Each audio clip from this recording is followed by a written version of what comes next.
parti les gens, nouvelle vidéo, j'espère que vous avez kiffé les autres hors-série avec ma maison dans les bois ou encore la moto du Seigneur. Aujourd'hui, j'ai un petit truc à vous présenter et c'est ça.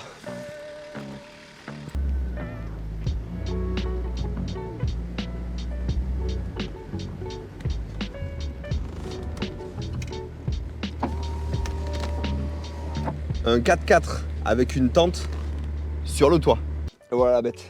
Un vieux 4x4 Land Rover P38 de 1987, si je dis pas de bêtises. Une belle bête montée sur amortisseur pneumatique. C'est un 4x4 que j'ai acheté pourquoi? C'est un 4x4 que j'ai acheté pour réaliser des vidéos, mais aussi pour sortir tout simplement avec les chiens, faire du camping. Il y a une tente sur le toit. On en parle de suite, je vous fais le petit tour du propriétaire. Bon ben le voilà hein, les gars. Le petit P38, je vous l'ai caché un petit peu, mais en même temps, si vous avez été attentif sur la dernière vidéo, vous avez dû le voir. C'est un vieux 4x4 Land Rover, comme je vous l'ai dit, que j'ai acheté pour la simple et bonne raison que...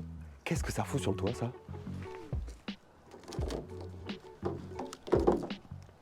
Oh merde! C'est mon meilleur ami, je l'ai laissé sous l'eau. Il a plu et tout. J'allais vous en parler en plus, c'est mon meilleur ami qui permet de faire des démarrages. C'est un booster de batterie tout simplement. Hein. Votre batterie est en rade. Au lieu de la brancher sur la vieille Twingo de votre femme, ben vous prenez ça. Et normalement, vous ne le laissez pas sous l'eau et ça fonctionne plutôt bien. Vous allez me dire pourquoi j'ai acheté cette daube. Alors déjà, c'est pas vraiment une daube, hein, c'est un joli vieux 4x4, comme vous voyez, qui a un look que je kiffe particulièrement, bien carré, bien à l'ancienne. Et tout simplement, le projet, c'est comme vous le voyez sur le toit, il est équipé d'une tente. Donc il faut savoir que je ne l'ai pas acheté comme ça. Mais dans le contexte, j'ai acheté ce 4x4, il était équipé du coup d'une remorque. Donc je l'ai acheté avec une remorque, celle que j'utilise du coup dans la vidéo précédente pour décharger toutes les merdes que j'avais. Donc il me fallait une remorque, il me fallait un véhicule dans lequel je peux foutre le bordel. Et l'idée d'avoir une tente était une idée qui me taraudait l'esprit depuis un petit moment déjà. Donc la tente était posée sur la remorque, une remorque avec sa tente dessus. C'était celle-ci là, Swiss King, qui est une très bonne marque d'ailleurs de tente.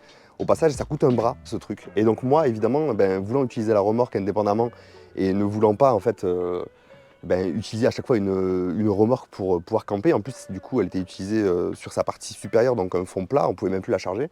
Et j'ai décidé de remettre la tente sur le toit, enfin, ou de la mettre comme vous voulez, puisqu'il y a un système fait maison, un petit peu de galerie qui avait été créé.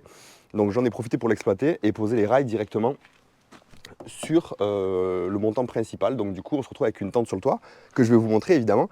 Et mon objectif est du coup de profiter de cette petite bête, déjà pour aller faire tout simplement du camping, sortir avec les chiennes, mais aussi pourquoi pas vous faire des petites vidéos camping où on va du coup se poser dans un coin de forêt isolé, essayer de faire un peu de franchissement avec cette petite bête qui, n'est pas le meilleur caca de franchissement je pense, mais en tout cas qui fait le taf, et pourquoi pas produire un contenu sympa en plus. Donc du coup voilà à quoi il ressemble. Je vous fais un petit peu le tour. Donc là il est dans sa position haute là, je sais on roule pas comme ça la plupart du temps, et ça c'est une position de franchissement qui permet de vraiment se mettre dans la boue, mais il se met en une position beaucoup plus basse, voire en position autoroute. Il faut refaire pas mal de choses, notamment le capot au niveau de la peinture, qui clairement a subi, on va dire, les températures atroces qu'on subit l'été. Donc moi j'ai un petit projet Raptor dessus.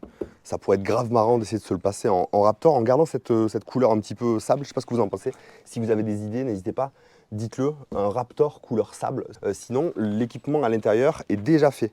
Donc c'est là que c'est une bonne chose aussi, parce que le 4x4 est déjà équipé caravaning.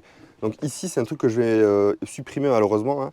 Il y a un système de petits lavabos, on va dire, de camping, qui est relié à une pompe qui se trouve là-bas derrière, avec là ici un système de prise rapide, vous voyez, qui me permet d'avoir une douchette. Et là, vous allez vous dire pourquoi, je sais pas, pour faire la vaisselle, pour laver les chiens. J'en sais rien, mais en tout cas, clac, je viens clipser ça. Et là, j'ai une petite douchette, donc c'est relié à une pompe qui est directement cachée là-dedans, si je dis pas de bêtises. Derrière ce petit compartiment, comme vous le voyez là-bas, là, il y a une petite pompe. Cette petite pompe est reliée à un tuyau qui vient se prendre dans un petit réservoir que je n'ai pas mis actuellement là. Donc j'ai un réservoir droit que je viens glisser derrière et qui permet du coup d'avoir une petite réserve d'eau. Douchette, boisson, ce que vous voulez, donc ça après c'est à l'utilité de chacun.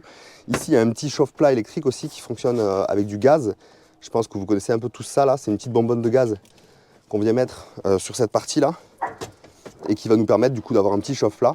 Donc moi je compte réorganiser ça pour pouvoir avoir un espace plus ouvert pour les chiens notamment, qui sont là en train de faire les cons.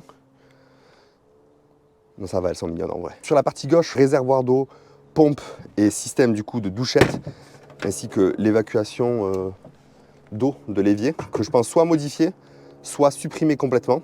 Donc là, l'idée, c'est de faire un fond plat. Et sur la droite, ici, là, cette espèce de petit tableau est en fait relié à tout un système de batterie auxiliaire. Donc en fait, je ne sais plus où elle est. Je crois elle est dessous, dans le compartiment qui était prévu pour une roue de secours ou pour autre chose. On a une seconde batterie, donc du coup une batterie auxiliaire qui est reliée à tout ce système. Donc il y a un système qu'on voyait de coupe-circuit, il y a des lumières pour l'intérieur qui sont plutôt nulles en réalité. Mais bon, en tout cas, il y a tout ce qu'il faut. Donc le système de batterie auxiliaire permet en réalité de charger une seconde batterie à décharge lente qui est installée dans le système et qui va nous permettre de gérer plusieurs choses, notamment tout ce qui est en immobilisation du véhicule. Donc ça veut dire que le véhicule peut être immobilisé et continuer à utiliser une batterie qui ne sera pas la batterie qui nous empêchera de démarrer éventuellement si on a un problème. Maintenant, on va à l'intérieur pour que je puisse vous montrer un petit peu comment c'est équipé ce truc. Hop, bienvenue dans mon bordel et dans mon vieux 4x4.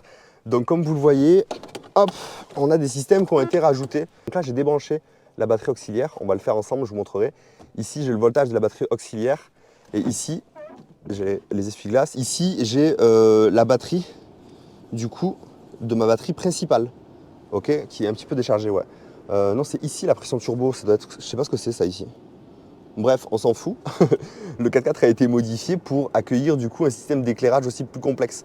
Je vous ferai quelques petits rushs de nuit pour que vous puissiez voir un petit peu, mais c'est assez cool franchement. Ici, il y a toute une rampe d'allumage qui a été modifiée. Ici, j'ai un allumage principal qui est une grosse rampe d'éclairage que je vais vous montrer sur la face avant. Qui, je pense, vous le voyez, est plutôt lumineux quoi.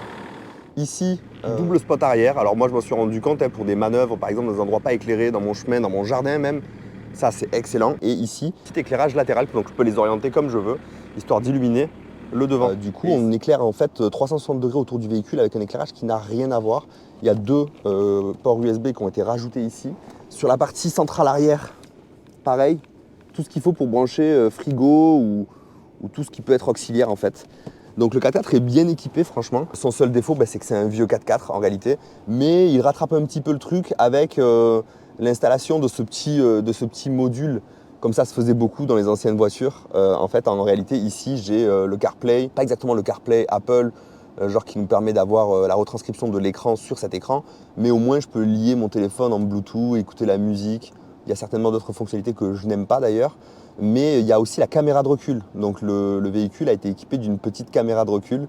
Donc franchement, le confort est pas dégueu. Quand même, on a des bons gros sièges, tout est manuel, tout est à l'ancienne, la direction est un peu flottante, mais on kiffe et on sait que bon, si je le fous dans le tas, si je me quille sur une butte de terre ou si à l'intérieur je renverse un truc, franchement, on s'en fout les gars, il y a plein de bordel partout.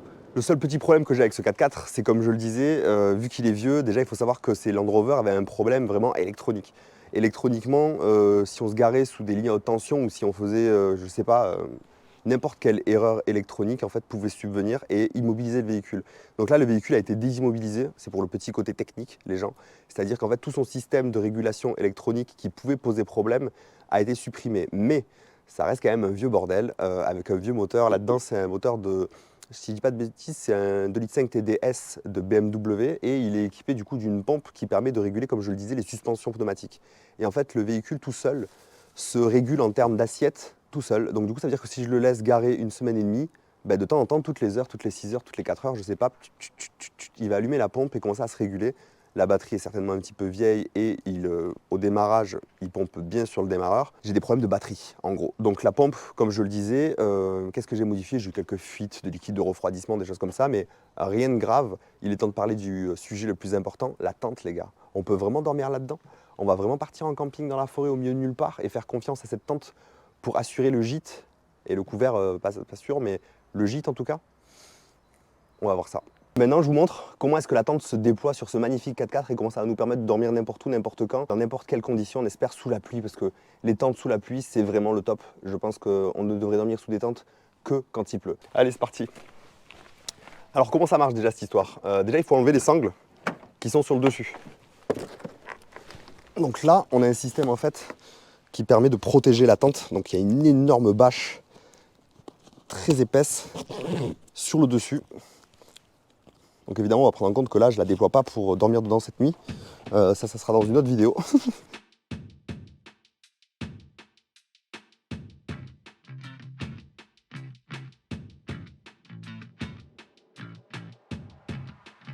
Donc là, j'ai libéré la bâche, je vais pouvoir la soulever et la rabattre sur la partie arrière.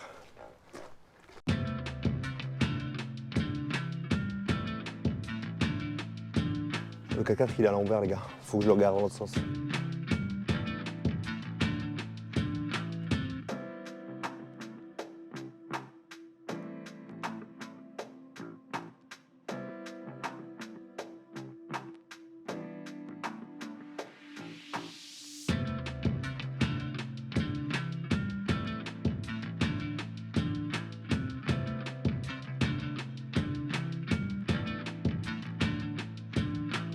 Et donc l'appui se prend avec cette échelle. C'est ça qui vient faire appui au sol pour éviter du coup que la pression soit trop importante. Qu'est-ce que c'est ça? Un paillasson les gars. Hop, on va maintenir ouvert l'entrée quand même, histoire d'avoir un maximum de lumière. Ça a l'air de devoir venir jusqu'à l'angle. Voilà. Bon, je vous ai fait un petit déballage rapide, hein, histoire que vous puissiez voir, mais évidemment, quand vous la verrez entièrement déballée et bien setup, ce sera pour le camping et ce sera vraiment une vidéo même. C'est parti. Donc normalement, quand je vous dis, j'ai une jupe que je peux fixer là et qui vient descendre jusqu'en bas. Normalement. Maintenant, je sais pas où elle est. Alors, voilà l'antre. Donc j'ai ouvert déjà. Hein. Et voilà la bête. Fenêtre à gauche, fenêtre à droite. Évidemment, le matelas qui se déploie dans ma direction. D'ailleurs, je pourrais le faire pour vous montrer. Donc normalement, c'est des bons matelas. Hein. C'est des matelas qui sont livrés avec. Donc vous voyez là, on est sur un bon lit. Je sais pas, un 160, je sais pas combien c'est.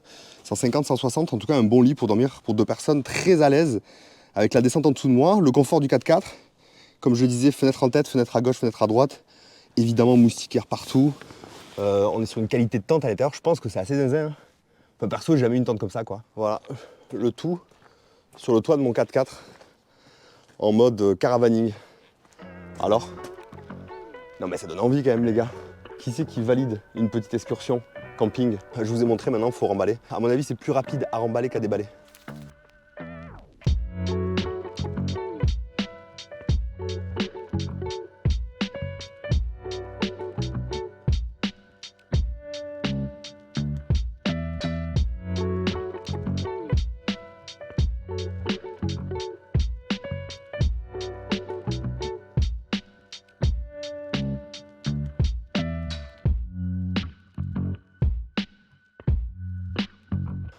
Ben voilà les gars, c'était le projet 4x4, évidemment je vous ai pas tout dit.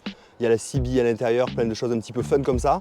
En tout cas il est là, il est prêt. On n'attend plus que votre go dans les commentaires si vous êtes grave chaud. On met en place cette petite session camping, petit feu de bois, blabla dans la nature, tranquillou, avec ce petit bébé et sa tente de toit. J'espère que ça vous a plu les gens, le petit hors-série numéro 3 si je dis pas de bêtises. En attendant, rendez-vous la semaine prochaine, dimanche midi comme d'habitude, pour une nouvelle vidéo. Merci à tous pour le soutien, les pouces bleus, les commentaires comme d'habitude et pensez à vous abonner les gars. Et ça y est, il faut activer la cloche là. Et oui, je le vois maintenant, j'ai les pourcentages. Je suis youtubeur.